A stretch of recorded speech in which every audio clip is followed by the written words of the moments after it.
things with heifer feeding. Düve beslemesinin bazı pratik yönlerini aktaralım. You know, I always tell my producers, you start with the rations that I provide and you temper it with the body condition of that heifer. Benim verdiğim formülasyonları hayvanın vücut kondisyonuna göre uyarlamalarını her zaman söylerim yetiştiricilerime. Because the body condition of those heifers and the growth is what really dictates how we adjust those rations. Çünkü hayvanın vücut kondisyonu ve nasıl büyüdüğü bu rasyonların nasıl yapılacağını belirleyen ana unsurlardır. And I think we need to be very open-minded about possible ingredients for heifer rations. Ve düve rasyonları için kullanabileceğimiz ham maddeler konusunda da açık fikirli olmamız lazım. They, particularly some of the byproducts, can be very economical for inclusion in the heifer rations. Bazı yan ürün ham maddeler gayet ekonomik olabilir düve rasyonlarında. With our ethanol production in the U.S. for fuel, we have a lot of dry distillers grains. Bu kadar etanol üretiminin olduğu bir memlekette Amerika gibi tabii bol miktarda yeast çıkıyor. We drink beer and brewer's grains is very good for Bira üretimi var ve bira posası kullanılıyor ki bu da düve rasyonları için çok iyi bir ham madde. But then there are a lot of other food byproducts that are available as well. Gıda sektöründen gelen yan ürünler de var. Bunlar da tabii kullanılıyor. I just briefly want to talk about some additives. I personally am not one who is a real fan of a lot of additives for heifer rations. Katkı maddelerinden de birazcık bahsedelim. Ben şahsen düve rasyonlarında katkı kullanımının pek o kadar meraklısı değilim. Yeast probably has a very marginal return for heifers, but then again, it doesn't cost very much. Maya, bunun bir marjinal geri dönüşü olabilir düve rasyonlarında ama zaten maliyeti de çok yüksek değildir. Essentially, the claims are for a more stable rumen fermentation. İşte rümendeki fermentasyonu stabilize ettiği yolunda bazı iddialar var. But many times that's not a real great issue with heifers. Ama düvelerde bu genellikle pek fazla bir anlam ifade etmiyor. More recently, there's several studies with yeast on calves. Düvelerde maya kullanımı ile ilgili yakın zamanlarda araştırmalar yapılmış. Some work by Heinrichs at Penn State found during the first 42 days an improvement in average daily gain. Penn State'ten Heinrichs'in araştırmasıyla işte ilk 42 günde verilmesinin hayvan boyunu daha doğrusu günlük ağırlık kazancını arttırdığı, %15 arttırdığı söyleniyor. However, Quigley found no influence on growth, blood, or rumen metabolites. Buna mukabil Quigley'in araştırmasında ne büyümede, ne kanda, ne de metabolizmada bir farklılık yapmadığı görülmüş. I think everybody's heard about ionophores, and that's probably something that's absolutely essential within a heifer diet. İyonoforlar, bunu hepiniz duydunuz ve bu düve diyetlerinde zaruridir. Because we get depression of methane, improvement of feed efficiency, and actually some improvement in dietary protein metabolism. Çünkü yemden yararlanma verimliliğinin artırılması ve diyetteki protein proteinizesi için önemlidir. Let's see. So, just the key points that I wanted to make with heifers: do you limit feed or do you ad-lib feed heifers? Son noktaları gözden geçirelim. Bu düvelerde kısıtlı besleme mi yoksa bütün besleme mi yapmak lazım? Limit feeding has shown some potential real advantages on efficiency. Kısıtlı beslemenin verimlilik konusunda bazı gerçek avantajlar sağladığı görülmüş. However, we also did a study at Virginia Tech with some limit-fed heifers at 90 to 80% of control. %90, %80 yani kontrol nispetli %90, %80 kısıtlı beslemeyle bazı araştırmalar yapıldı. Virginia Tech'te de yapıldı. One of the things we found with our limit-fed heifers is they drank copious amounts of water. Kısıtlı besleme yapıldığında hayvanların çok bol su içtiğini gördük. So their urine output was very high. Dolayısıyla idrar çıkartımları da çok arttı. And as a result, their nitrogen efficiency was not very much improved. Buna bağlı olarak da azottan yararlanma verimlilikleri pek fazla gelişmedi. So why'd they drink so much water? Peki neden bu hayvanlar bu kadar su içiyor? Fazla su içtiler. I think they just wanted to fill their rumens up, and that was the only thing that was available. Çünkü büyük ihtimalle bunlar rumenlerini doldurmak ihtiyacıyla su içtiler. Bulabilecekleri, ulaşabilecekleri tek şey suydu. And so I guess my point is that I like to have diets with enough fiber that overfattening does not occur. You probably have some lower quality forages in Turkey and Egypt that fit in very well with dairy heifer rations.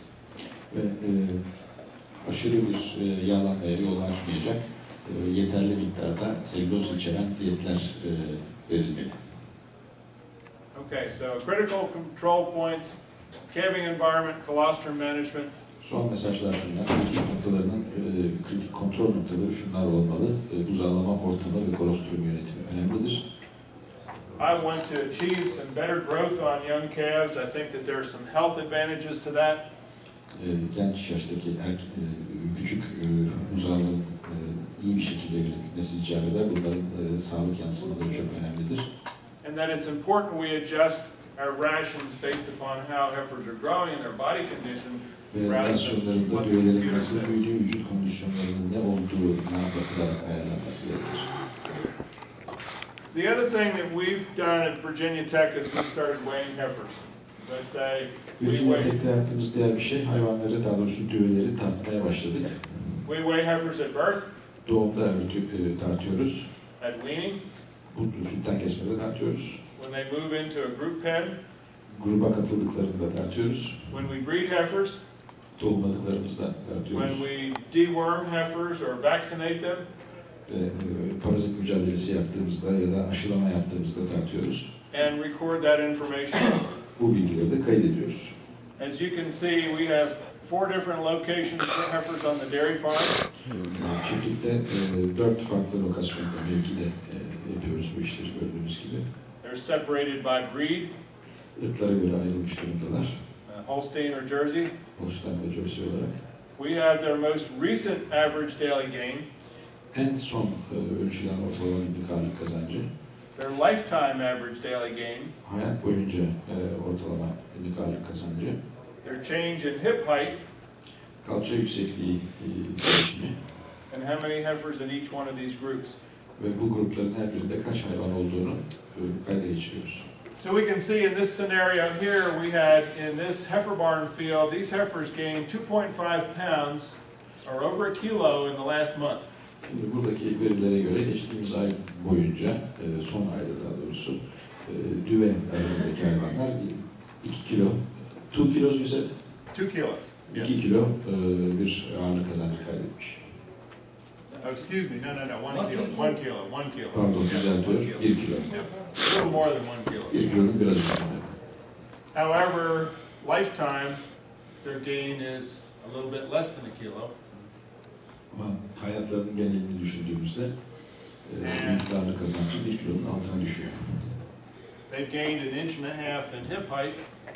1,5 inç kadar, işte 5 santime yakın bir kalça boyu yükselmiş. And we can see in this last month that gains have been very good for these 3 groups. Son ay boyunca bu 3 grupta gayet iyi kazançlar yaşanmış. But for this last group, our gains went from 2.1 to 1.3 pounds per day.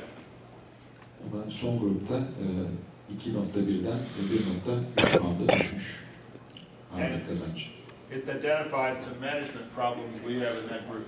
Bu da o grupta bazı yönetim problemleri olduğunu gösteriyor. Ona bağlı.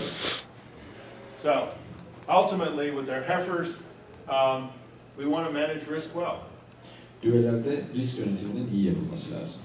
Quite frankly, that's the name of the dairy business, is how well you manage risk. Aslında dürüst söylemek gerekirse süt işinin temeli budur. Riski ne kadar iyi yönetiyorsunuz.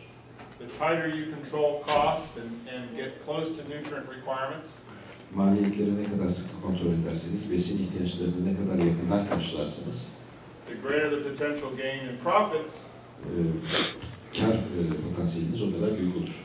but also the greater risk you have of them not achieving the desired gains. Ama aynı zamanda hedeflediğiniz kazancı tutturamama riski de ölçüleniyor. There's really no benefit to overfeeding heifers. Düveleri aşırı beslemenin bir faydası yoktur. particularly for protein. Özellikle de protein açısından söylüyorum. And so we really need to have some records that are going to enable us to manage our herd. Ve suyumuzu yönetirken bize yardımcı olacak, karar vermemize yardımcı olacak geçerli veriler toplamamız gerekiyor. Okay, just to finish up here, as I say, we showed the growth charts. Most of the variation between growth charts can be attributed to environment as opposed to the feeding program. And probably more so here in the U.S. Varyasyonların ya da değişikliklerin çoğu yenileme programından ziyade çevresel şartlara bağlıdır. Özellikle de Amerika için bunu vurgulayarak söylüyorum. And so, again, just to finish up, we really have to adjust according to how those heifers are growing. Bu düvelerin büyüme performansına göre ayarlama yapmamız icap eder. Okay. Charlie, I thought what we do is talk about the feed management. Do we want to take a little bitty break here before we move on to that? I'd say go ahead and Okay. yes, unless there's any Devam edelim isterseniz. particular feeling that we need a break.